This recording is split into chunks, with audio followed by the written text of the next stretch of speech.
Today we are going to discuss about the topic Introduction to Embedded Systems. So first of all, let us see the overview of embedded systems. So let's first, what is system? A system is a way of working, organizing or designing one or many tasks according to a fixed plan, program or certain rules or set of rules. Also we can say that a system is also an arrangement in which all its units assemble and work together according to the plan or program. Well, we can understand this system with an example of watch. Watch is nothing but it is a time display system. It has certain components and it's work with certain rules. So certain rules where all needles should move clockwise only. A thin needle rotates every second. A long needle should rotate every minute. A short needle rotates every hour. And finally, all needles should return to the original position after 12 hours. These were certain rules or certain task to be performed in such a way we call it as system. Next, what is embedded system? First of all, embedded means is nothing but something that is attached to another thing. Or we can say that an embedded system is one that has computer hardware with software embedded in it. Also, we can say that an embedded system is a microcontroller or microprocessor based system which is designed to perform a specific task. So for embedded system, let us take an example of fire alarm. So it is also an embedded system, which means it performs a specific, which means a single task, which is it sends only smoke. Next, components of embedded system. An embedded system has basically three components. It has hardware, it has application software, it has real-time operating systems. It has hardware, which means it has processors, timers, interrupt controllers, input output devices, memories, ports, etc. It has application software, which means which performs concurrently the series of tasks or multiple tasks. It has real-time operating system. So the real-time operating system defines the way the system works, which means it always supervises the application software. It sets the rules during the execution of the application software. The real-time operating system may not need in small-scale embedded systems. By this, we can define that an embedded system is a microcontroller based or software-driven real-time control system. Characteristics of embedded systems. An embedded system has certain characteristics. The first one is single function. The single function is nothing but a specified application system, which means it performs a single task repeatedly or continuously. Example, a pager always functions as a pager. Tightly constrained. So for every system there may be certain constraints, but when it comes to the embedded system, it has very tight constraints, which means it has high implementation features such as cost, size, power, performance, which means when it comes to the size, it should fit on a single small chip. When it comes to the performance, it should perform in a fast manner, which means it should be fast process. The delay should not be done. That means that given task should be completed in that specific time and it should not get delayed. And when it comes to the power,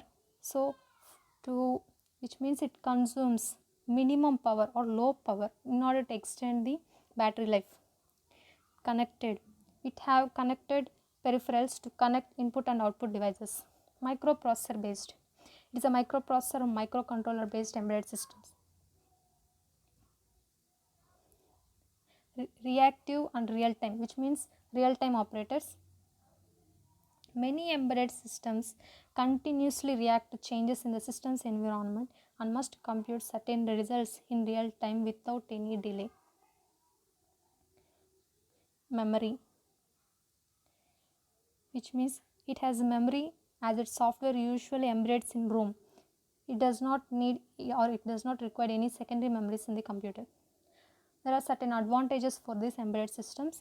They were easily customizable, low power consumption, low cost, enhanced performance.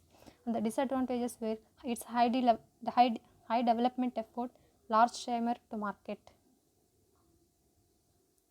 Basic structure of an embedded systems. So when you observe the figure, here we have sensors, analog to digital converters, processors, digital to analog converters, actuators, and those were connected to the memory, which means here the sensor is nothing but an input. Here the input collects or receives the data from the external source and it gives to the processor. Here the processor processes the data and it transfers to the output, which means we go through the detail. Here the sensor measures the physical quantity, which means the input when it received the input, and it converts to electrical signal which may be read by the observer or electronic instrument like analog to digital converter, and it stores in the memory, which means the sensor collects the information or data from external source and it stores in the memory and it transfers to the analog and digital converter and it stores in the memory. This analog and digital converter converts the analog signal sent by the sensor to the digital signal. Next, processors. This processor responds to the data measured by the output and store it in the memory. This processor, which receives the input received from this analog to digital converter, process the data, which means it performs certain task or the application, and in return it gives the output and it stores in the memory.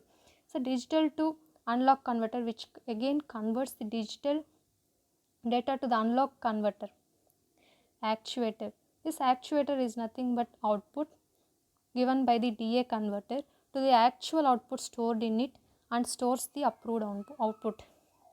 So we let us see about the detail about processors. This embedded systems.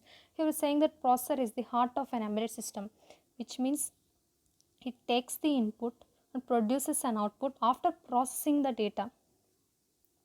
For an embedded system design, it is necessary to have knowledge of both microprocessors and microcontrollers. Let us see processors in a system. So in a processor, it has two essential units, that is control unit, execution unit, and processors. Here the processor it has execution unit and control unit. Here the control unit role is when it receives the input from this analog to digital converter, it controls those flow of data.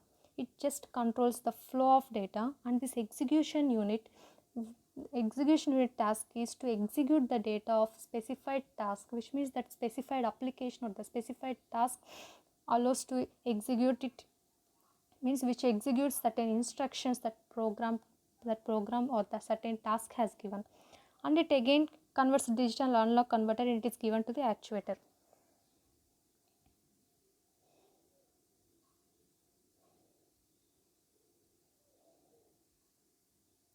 Next, types of processors. The processors can be of the following categories. First category is general purpose processors, application specific system processors, application specific instruction processors. First of all, let us see general purpose processors. In general purpose processors, we have microprocessors, microcontrollers, embedded processors, digital signal processors, media processors.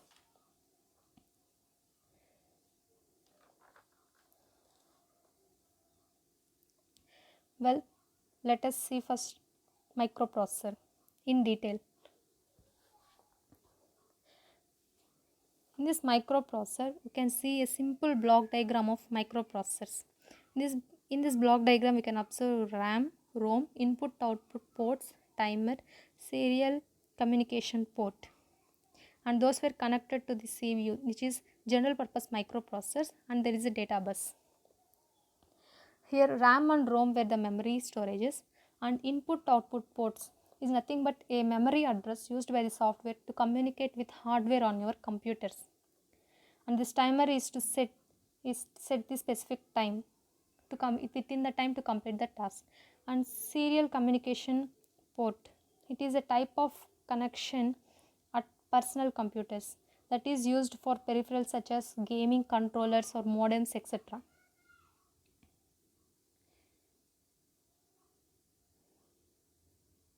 Microcontrollers. These microcontrollers we can observe here also. We have CPU, RAM, ROM, input output ports, timers, serial ports. So we can basically can understand the microcontrollers and microprocessors with these differences. Here a microprocessor multitasking in nature. They can perform multiple, which means they performs multiple tasks at a time. For example, computers, we can play music while writing text in text editor. The microcontrollers. So microcontroller is single task oriented, which means washing machine is designed for only washing clothes. Next, RAM, ROM, input output ports or timers can be added externally and vary in numbers, which means we can take these inputs from externally, whereas RAM, ROM, input output ports and timers cannot be added externally. These components were embedded together on a chip and are fixed in numbers. Designers can decide the number of memory or input output ports needed, whereas when it comes to the microcontroller, fixed number of memory or input output ports make a microcontroller ideal for a limited but specific task.